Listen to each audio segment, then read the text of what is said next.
po ba? So, yun po yung clue. Okay? Pag nalaman niyo yung alpha, beta, gamma, you can now proceed to the formula which is Fz.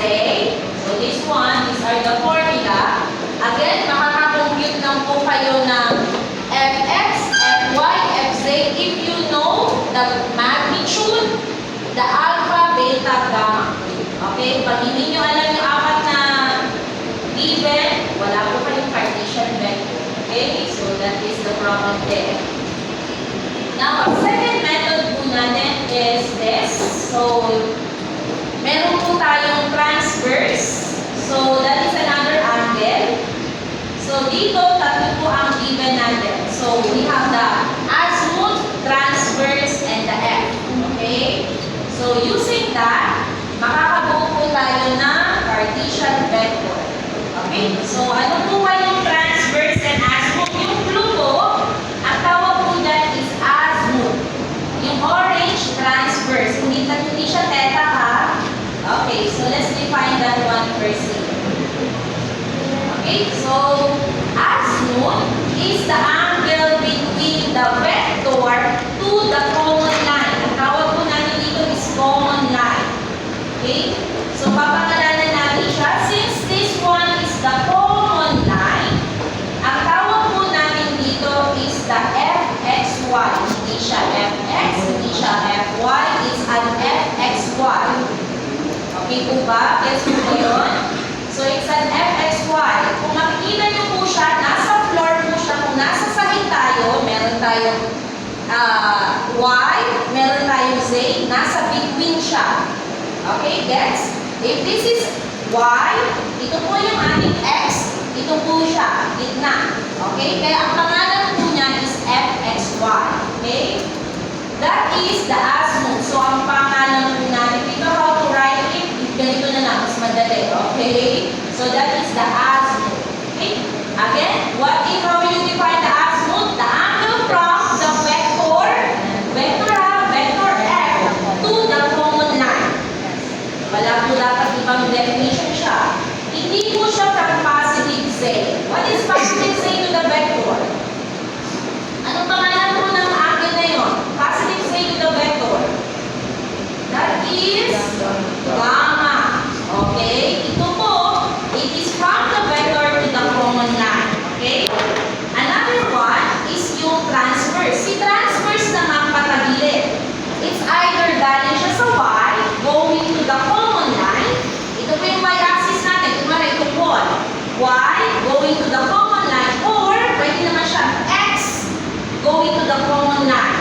Okay? Huwag doon na di-confuse ha. It's either, hindi po siya laging x ha. Hindi po siya galing x to the common line. Pwede po siya galing y to the common line. Tawag po sa kanya ay transverse. Okay? That is the theta. Okay? So, is it, you got that one? Okay po. Okay, hopefully that is clear. Theta. Okay, now, we get there. So, gagawa po tayo ng triangle na, pero tumawag kasi itong aking. Okay, this one. Dito na po tayo mag-drawing. So, this is, kailangan, dito sa side, dito po sa topic na to, mahalaga po yung 2D na drawing. So, ang ino-drawing ko po ay si F. Dito po si F. This is F. Okay, so this is F. This is the common line.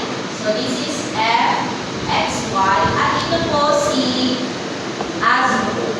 Okay? That is azimuth. So, nakikita niyo po F, common line, the azimuth.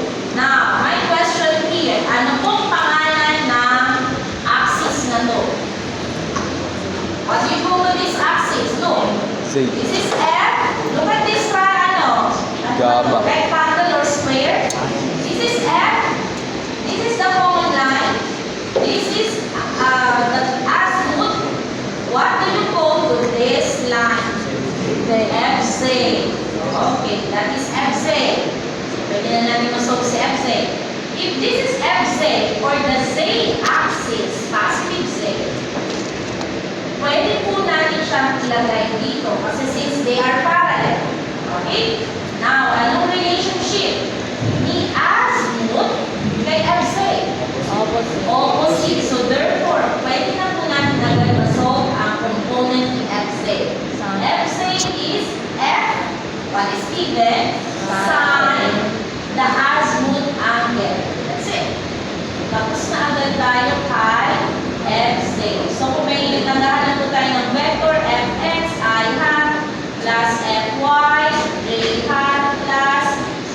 FZK ha. So, tapos na tayo kay FZ.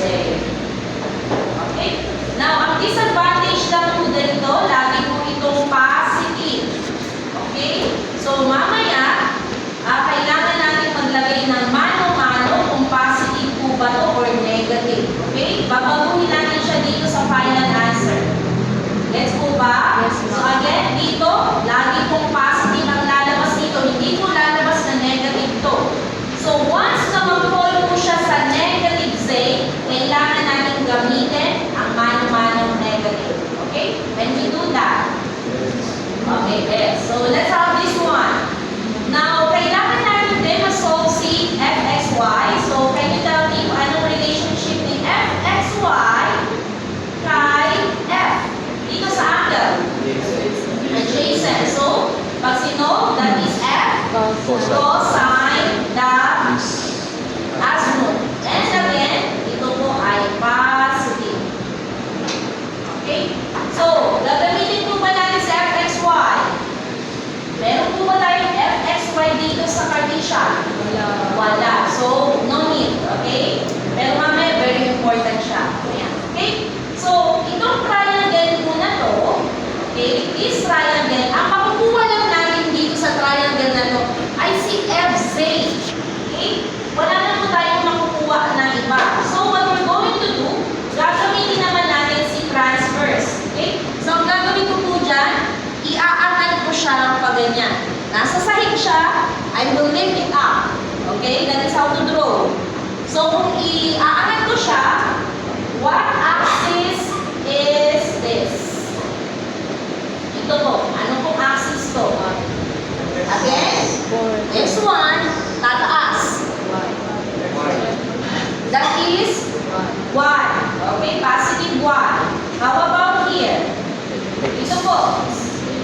Positive or negative? Tignan nyo to. Tataas mo lang siya. So, this is positive y. What is this? Positive. Positive x. So, pag draw ko siya, what is this? Tataas nyo lang. What is this? Positive x. Again, do not be confused ha. Hindi po tayo nagpa-follow dun sa 2B. Okay? I'm drawing this part. Positive y, positive x. So, this one is positive y. This is positive x. Okay? So, that is how to draw. Positive x po to. Okay? Kinuha ko lang po siya na we have, that is the common line. Meron po siya nakahiga dito, that is the common line. Okay? And ang common line po natin is the hypotenuse of that. Now, si transverse, dito sa drawing, ang transverse po natin ay ito. Okay? Again, the transverse can be from positive x or positive y. Pero dito sa example na ito, galing sa positive x. Okay? Now, pag galing po siya sa positive x, ito po ang magiging right triangle natin. Okay? Ito po yung magiging right triangle. So, what do you call to this side? This is fx. Okay, very good. Fx po siya kasi siya po ay parallel sa x-axis. What do you call to this side? Opposite. Ito po, yung dash, dash, dash. Fz? Saan po siya parallel? Fy. So therefore, F1. Okay? So that is F1. Finally, can we solve now Fx? Okay, anong relationship po ni transverse kay Fx? Adjacent. So, cosine. Again, hindi po ito lagi ha. Okay, nakadepend F, cosine the transverse. And lagi po yung positive. Okay? So, hindi na. Meron na tayong value ni Fx. Lastly, Fy. Fxy po ito ha. So, gagamitin niyo po yung value ni Fxy. This is Fxy cosine the transverse. At ito po yung value ni Fxy. Okay? Kailangan natin isolve to, substitute here. Okay? Gets po ba yun? Okay.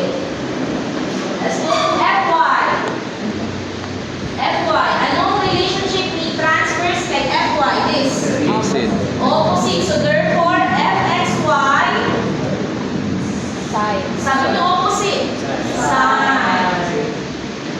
sign transfer. And that is positive na naman.